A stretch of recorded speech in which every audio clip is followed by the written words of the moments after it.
और इंजन पूरी तरीके से जलकर खाक हो गया। केबिन में रखा करीब 50,000 रुपए कैश सहित लगभग 6 लाख रुपए की संपत्ति भी जलकर के खाक हो गई है। ट्रक मालिक अनिल यादव ने बताया है कि इंजन में शॉर्ट सर्किट से आग लगी और चालक ने कूद करके अपनी जान बचाई। ये आपको तस्वीर भी टीवी स्क्रीन पर दिखा रहे हैं किस तरीके से ट्रक में आग लग जाती है। हालांकि जो जानकारी सामने आ रही है कि शॉर्ट सर्किट की वजह से आग लगी, इंजन में शॉर्ट सर्किट हुआ, उस वजह से ये आग लगी है और इसमें लाखों का नुकसान हुआ है। 50,000 रुपए कैश इस ट्रक में रखे हुए थे जो जल करके खाक हो चुके हैं। 6 लाख रुपए की संपत्ति इस ट्रक पे सवार थी जो जल करके खाक हो चुकी है। हालांकि हताहत होने की किसी की खबर नहीं आई है क्योंकि जो ट्रक ड्राइवर है उसने कूद करके अपनी जान बचा ली। और चलिए अब आपके सामने औरंगाबाद से बड़ी खबर रख रहे हैं। पत्नी की हत्या से सनसनी का माहौल बन गया। वैध संबंध के शक में यह हत्या की गई है। पति ने धारदार हथियार से गला रेतकर अपनी पत्नी को मौत के घाट उतार दिया है। आरोपी मंटू घटना के बाद से फरार है।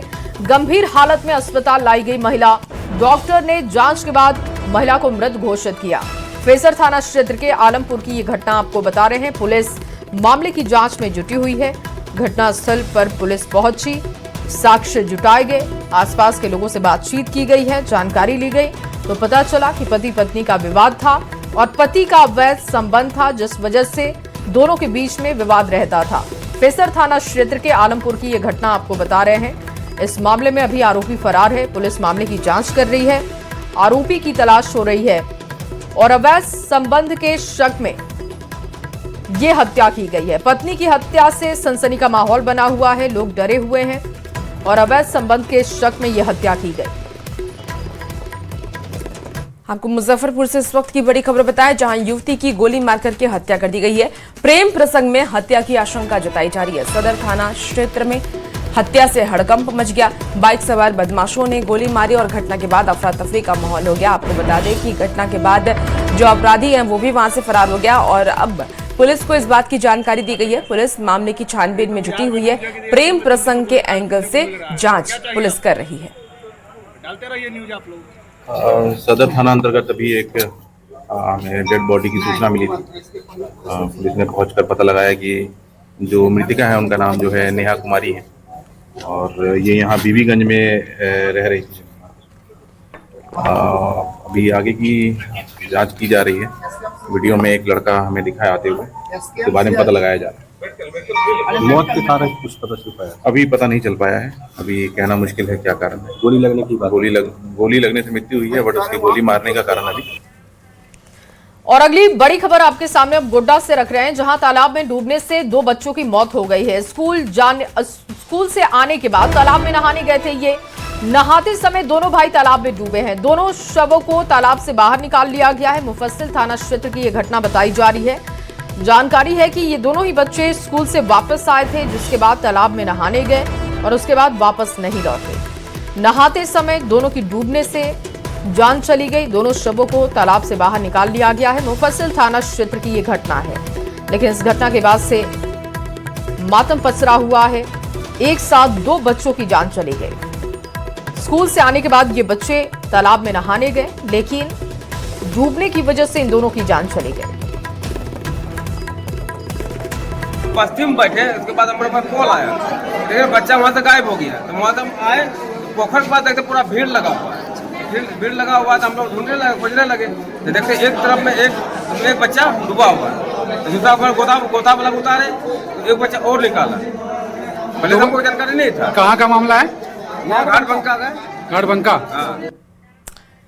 इसी बीच देखिए एक बड़ी खबर वैशाली से भी आ रही है जहां निगरानी की टीम ने पातेपुर थाना में तैनात दारोगा अखिलेश सिंह को 15,000 रुपए रिश्वत लेते रंगे हाथ गिरफ्तार कर लिया है। आपको बता दें कि परिवादी चंदन कुमार ने निगरानी विभाग में लिखित शिकायत दर्ज कराई थी और शिकायत में आरोप ये लगाया गया कि केस डायरी लिखने और मामले को रफा दफा करने के एवज में दरोगा ने 15,000 रुपए रिश्वत की मांग की थी। शिकायत मिलने के बाद निगरानी विभाग ने पूरे मामले का सत्यापन किया। जैसे ही आरोपी दरोगा ने पातेपुर थाना परिसर स्थित अपने आवास के बाहर परिवादी से 15,000 की रिश्वत ली, वैसे ही पहले से मौजूद टीम ने उसे दबोच लिया, रंगे हाथ गिरफ्तार कर लिया। आरोपी दरोगा को पटना स्थित निगरानी की विशेष अदालत में पेश किया जाएगा। इसमें जो है कि डायरी लिखने के एवज में 15,000 रुपया रिश्वत की राशि मांग किए थे, जिसका सत्यापन कराया गया था। सत्यापन में सही पाया गया। आज इनको जो है 15,000 रुपया रिश्वत लेते हुए पकड़ा गया है। और अगली बड़ी खबर अब आपके सामने रांची से रख रहे हैं, जहां पर निलंबित आईएएस विनय चौबे को बड़ी राहत मिल चुकी है। आय से अधिक संपत्ति मामले में बेल मिल चुकी है। चार्जशीट दाखिल नहीं होने पर बेल मिली है।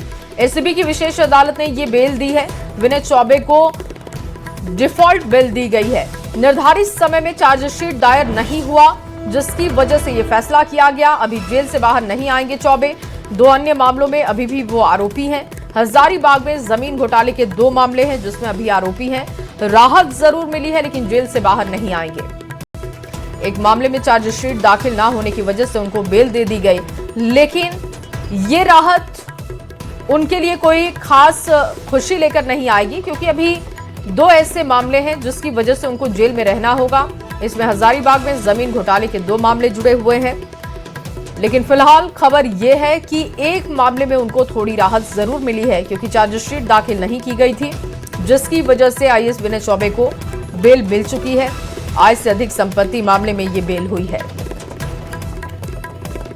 चलिए बात करते हैं हम उस खबर की जिसने ना सिर्फ पूरे झारखंड को झकझोर दिया, बल्कि पुलिस की कार्यशैली पर भी सवाल उठाए हैं। जी हां, हम बात कर रहे हैं हजारीबाग के विष्णुगढ़ की मासूम की, जिसको इंसाफ दिलाने के लिए सड़क पर जन सैलाब उमड़ गया। हाईकोर्ट ने भी संज्ञान लिया है, लेकिन अब भी आरोपी आजाद घूम रहा है, जिससे कि लोगों का आक्रोश और भी ज्यादा बढ़ता जा रहा है। और सवाल यही कि कब होंगे दरिंदे गिरफ्तार। ये रिपोर्ट आपको दिखाते हैं।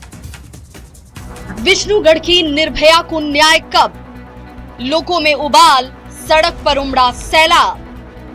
पुलिस की कार्यशैली पर सवाल, कब गिरफ्तार होंगे दरिंदे? रामनवमी की रात बनी मातम। हजारीबाग में 12 साल की बच्ची के साथ हुई दरिंदगी ने पूरे राज्य को झकझोर कर रख दिया है। लोग सड़कों पर हैं, बाजार बंद है और मांग है सिर्फ एक, दोषी को फांसी। प्रशासन इस पर कड़ी कार्रवाई करे और जो दोषी है उसको पकड़ करके फांसी का सजा दे। उस बच्ची को न्याय दिलाए, ताकि हम लोग को भी लगे कि हम लोग भी राम राज्य में रह रहे हैं, एक अच्छे सुरक्षित हाथों में है हम लोग। विष्णुगढ़ में मासूम बच्ची से दुष्कर्म, पत्थरों से कूचकर हत्या। ये घटना निर्भया से भी भयावह बताई जा रही है। चौंकाने वाली बात तो ये कि इस मामले में 6 दिन बाद भी आरोपियों की गिरफ्तारी नहीं हुई, जिसके खिलाफ अब आक्रोश सड़कों पर नजर आ रहा है। हजारीबाग बंद का व्यापक असर देखने को मिल रहा है। लोग सड़कों पर उतरकर आरोपियों की जल्द गिरफ्तारी और कड़ी से कड़ी सजा की मांग कर रहे हैं। ये मानवता को शर्मसार करने वाली घटना है और सरकार बिल्कुल असंवेदनशील है। अभी तक कोई कार्रवाई सरकार के द्वारा नहीं किया गया है। सिर्फ बीजेपी ही नहीं, कांग्रेस नेता भी इस विरोध प्रदर्शन में शामिल हुए और पुलिस की कार्यशैली पर सवाल उठाए। हजारीबाग के जिला परिषद चौक पर सैकड़ों लोगों के साथ पूर्व विधायक अंबा प्रसाद और पूर्व मंत्री योगेंद्र साहू ने भी विरोध प्रदर्शन किया। मंगला जुलूस देखने गई एक छोटी बच्ची, उस जुलूस को देखने गई रामनवमी के समय, और उसकी चीखें किसी को सुनाई नहीं दी। उसके साथ इतनी दरिंदगी हुई, उसके साथ रेप हुआ और उसके साथ उसके शरीर के साथ से काटा गया, कैसे तोड़ा गया, ये बताने वाली चीज नहीं है। इससे ज्यादा और क्या हो सकता है? और ऐसे पुलिस प्रशासन को रहना चाहिए क्या? जो पुलिस के मालिक है, प्रशासन के मालिक है, जो जिला के डीसी एसपी, क्या इनकी संवेदनशीलता दिख रही है? जिस तरह का ये क्रूरता हुआ है, उस क्रूरता का जवाब माननीय मुख्यमंत्री जी दे। इन लोग जो है झारखंड की अस्मिता को लूटने के लिए यहाँ पर बैठा हुआ है, और झारखंड का जो अस्मिता को लूटने के लिए ब्यूरोक्रेट कारपोरेट मिल करके, और इस सरकार पूरी तरह से फेल है। सिर्फ हजारीबाग ही नहीं, जमशेदपुर में भी बीजेपी नेता सड़क पर उतरे। डीसी ऑफिस के सामने 1 दिवसीय धरना दिया गया। इस दौरान जमशेदपुर पूर्वी की विधायक पूर्णिमा दास साहू फूट कर रोती हुई नजर आई। हमारी बेटियों को न्याय नहीं मिला। हमारे हजारीबाग की मासूम बच्ची, उसका भी खेलने कूदने का दिन था, जो सिर्फ मंगला जुलूस देखने गई थी। एक माँ ने बड़ी खेलते कूदते अपनी बच्ची को वहां भेजा, और जिस प्रकार उसकी खबर आई, उसके बावजूद 4 दिन शव उसके घर में रहा। मामला अब झारखंड हाईकोर्ट के चौखट तक पहुंच चुका है। विष्णुगढ़ इलाके में नाबालिग लड़की के साथ दुष्कर्म के बाद नृशंस हत्या की वारदात पर सोमवार को हाईकोर्ट ने स्वतः संज्ञान लेते हुए राज्य सरकार और पुलिस प्रशासन के प्रति कड़ा रुख अपनाया। झारखंड हाईकोर्ट ने राज्य के गृह सचिव और डीजीपी को नोटिस जारी कर जवाब दाखिल करने का निर्देश दिया है। ये घटना झारखंड की बेटियों की सुरक्षा पर सवाल है। जनता का गुस्सा सड़कों पर है। कोर्ट ने संज्ञान लिया है, लेकिन सवाल यही कि क्या झारखंड पुलिस महिला सुरक्षा पर नाकाम साबित हो रही है? कब तक आरोपियों की गिरफ्तारी होगी, ये भी बड़ा सवाल। न्यूज़ 18 के लिए हजारीबाग से सुशांत सोनी, जमशेदपुर से आशीष तिवारी के साथ ब्यूरो रिपोर्ट। और रुक करते हैं अगली खबर की ओर, जहां रांची विश्वविद्यालय में नर्सिंग छात्रों का हंगामा देखने को मिला। गुस्साए छात्रों ने डिप्टी रजिस्ट्रार डॉक्टर विप्लव किशोर पांडे को नर्सिंग छात्रों ने उनके कमरे में बंधक बना लिया। विरोध के दौरान उनके ही कमरे में छात्र बैठे रहे। बता दें कि परीक्षा में देरी के खिलाफ बीएससी नर्सिंग छात्र हंगामा करते हुए दिखाई दिए। प्रदर्शन कर रहे छात्रों का कहना है कि रिम्स डायरेक्टर और प्रिंसिपल की लापरवाही की वजह से उनका शैक्षणिक सत्र प्रभावित हो रहा है। 2022 से लेकर 2026 सत्र के इन छात्रों की अब तक केवल 2 सेमेस्टर की परीक्षाएं हो पाई हैं, जबकि 6 सेमेस्टर की परीक्षाएं अभी भी होनी बाकी है, जिसको लेकर इनमें नाराजगी है।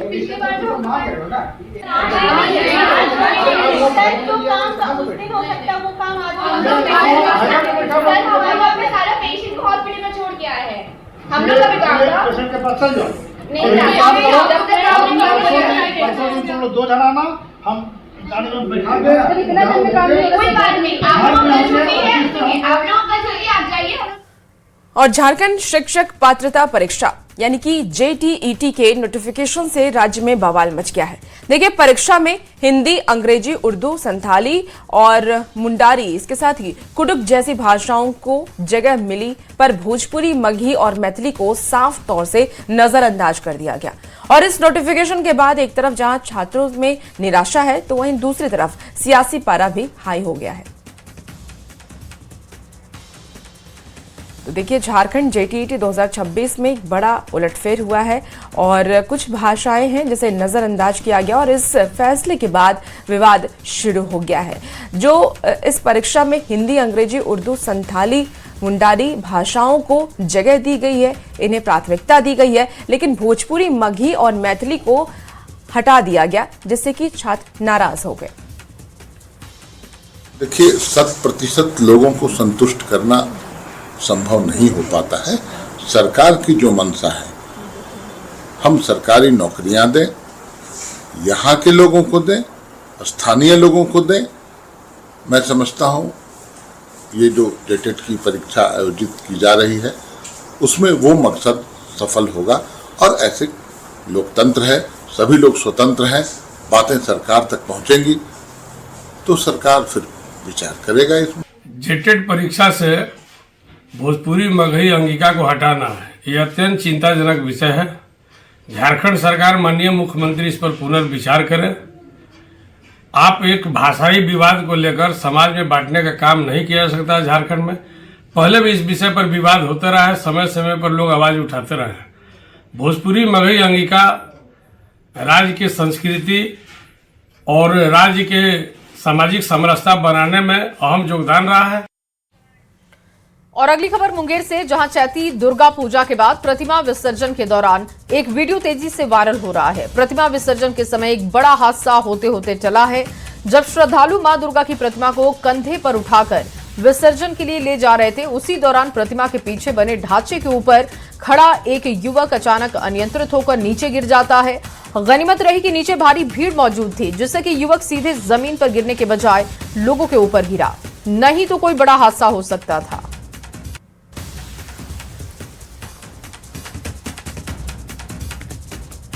अरवल से इस वक्त आपको बड़ी खबर बताएं, जहां घनश्याम होटल पर फायरिंग हुई है। 3 मिनट में 8 राउंड फायरिंग की गई। घटनास्थल से 5 खोखा बरामद किया गया। इस वक्त की आपको ये बड़ी खबर अरवल से बता रहे हैं, जहां बाइक सवार अपराधियों ने ये गोलियां बरसाई हैं। किसी के हताहत होने की कोई सूचना अब तक नहीं मिल पाई है। सीसीटीवी फुटेज की मदद से जांच अब पुलिस कर रही है। हसनपुर बंगला के पास NH 139 की यह घटना बताई जा रही है। पुलिस पूरे मामले की जांच पड़ताल में जुट चुकी है। तो इस वक्त की आपको ये बड़ी खबर अरवल से बताएं, जहां घनश्याम होटल पर फायरिंग हुई है और अपराधियों का तांडव देखने को मिल रहा है। लॉ एंड ऑर्डर का खौफ अब अपराधियों में खत्म हो चुका है। 3 राउंड फायरिंग की गई, जो जानकारी आ रही है कि 3 मिनट में कई राउंड फायरिंग हुई है और घटना से 5 खोखा भी पुलिस ने बरामद किया है। बाइक सवार अपराधियों ने ये गोलियां बरसाई। किसी के हताहत होने की फिलहाल कोई सूचना हालांकि नहीं है। सीसीटीवी फुटेज के आधार पर पुलिस जांच कर रही है। मोहल्ला बगले से निकाल के बस बेफोन करके रिचार्ज खोल ही रहे थे, तो बस उतना ही में पट पट फायरिंग करता। हमको लगा कि बॉल उड़ रहा है, बॉल उड़ रहा तो देखे कि सामने से फायरिंग कर रहा है। तो हम मकान वाले सब दौड़ के भागे आउटा। इतना ही में बाई में करके भागा, फिर मकान वाले सब पीछा किए। नहीं धीरे की बेटा स्लो था। इधर से आया। हाँ इधर से आया। 2 आदमी था। और अगली खबर सासाराम से अब आपके सामने रख रहे हैं, जहां पर सदर अस्पताल में एनडीआरएफ की टीम ने डॉक्टर्स और स्वास्थ्य कर्मियों को आपातकालीन स्थिति में सजग रहने की ट्रेनिंग दी है। प्रशिक्षण का मुख्य उद्देश्य रासायनिक हादसे, आग और घायल मरीजों की मदद करते समय खुद को सुरक्षित रखना और फर्स्ट एड देना था। हॉस्पिटल परिसर में मॉक एक्सरसाइज के दौरान डॉक्टर्स और नर्सिंग स्टाफ को बिना पैनिक हुए मरीजों की मदद करने की तकनीक सिखाई गई।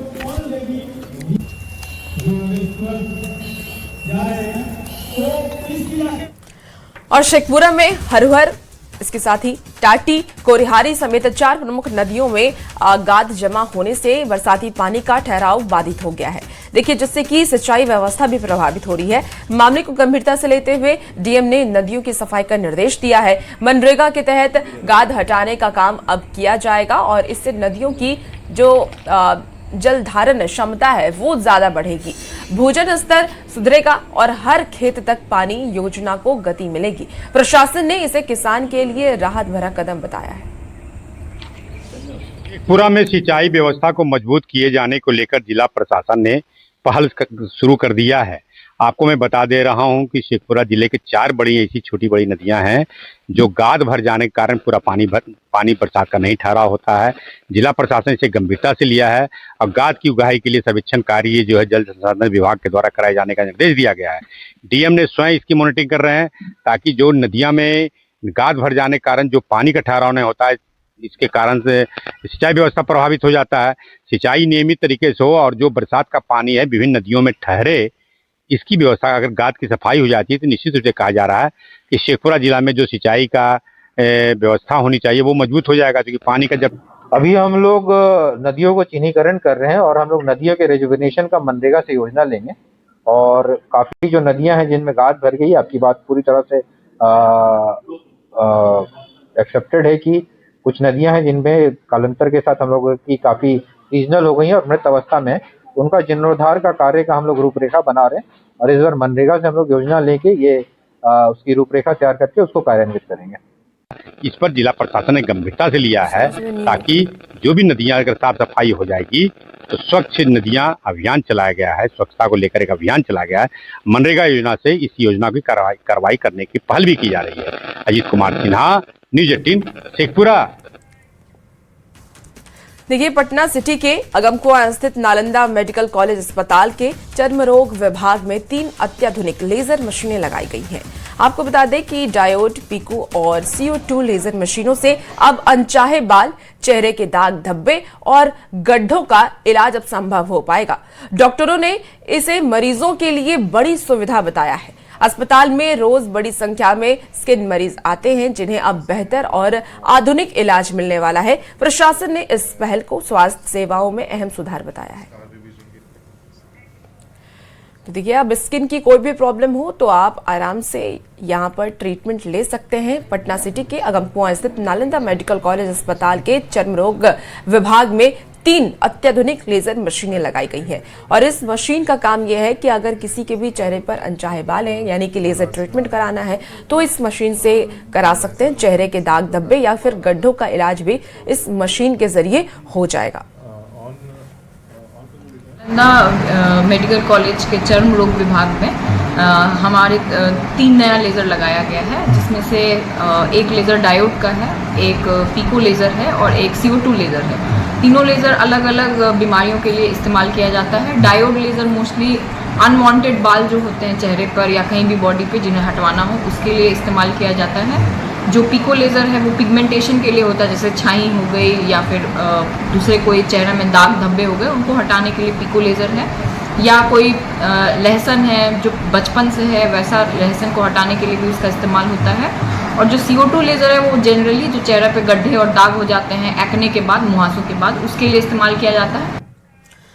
और चलिए बात महायुद्ध की करते हैं। ईरान ने तेल अवीव और उत्तरी इजराइल पर ड्रोन अटैक किया है। उत्तरी इजराइल में ईरान ने हथियार केंद्र पर अटैक कर दिया है। ईरान का तेल अवीव और नौफ हागा लिल पर ड्रोन अटैक की ये तस्वीरें हम आपको दिखा रहे हैं। तो लगातार अटैक जारी है। तेल अवीव और उसके आसपास के इलाकों को एक बार फिर से टारगेट किया गया है, जिसकी तस्वीरें आपको हम दिखा रहे हैं। जहां देखिए नौफ हागले जहां पर ये ड्रोन अटैक हुआ है। 1 महीने से ज्यादा का वक्त बीत चुका है, लेकिन अब तक जंग को लेकर कोई तस्वीर साफ नहीं हो पा रही है कि क्या आगे चलकर ये जंग रुकने वाली है, क्योंकि ईरान झुकने को तैयार नहीं है। अमेरिका लगातार अटैक कर रहा है। इस बीच ईरान की तरफ से भी लगातार हमले किए जा रहे हैं और ईरान ने जो ड्रोन अटैक किया है उसकी तस्वीर हम आपको दिखा रहे हैं। उत्तरी इजराइल का ये इलाका जहां पर कई ठिकानों को ध्वस्त करने की कोशिश की गई, कई ठिकानों को टारगेट किया गया है, जिनमें तेल अवीव है, नौफ हागा लिल का इलाका, और वहां पर ड्रोन अटैक की ये तस्वीरें हम आपको दिखा रहे हैं। क्योंकि जब टारगेट पर अटैक किया जाता है उस वक्त वीडियो तैयार किए जाते हैं और उस वीडियो को दोनों ही देशों की तरफ से लगातार जारी किया जा रहा है। और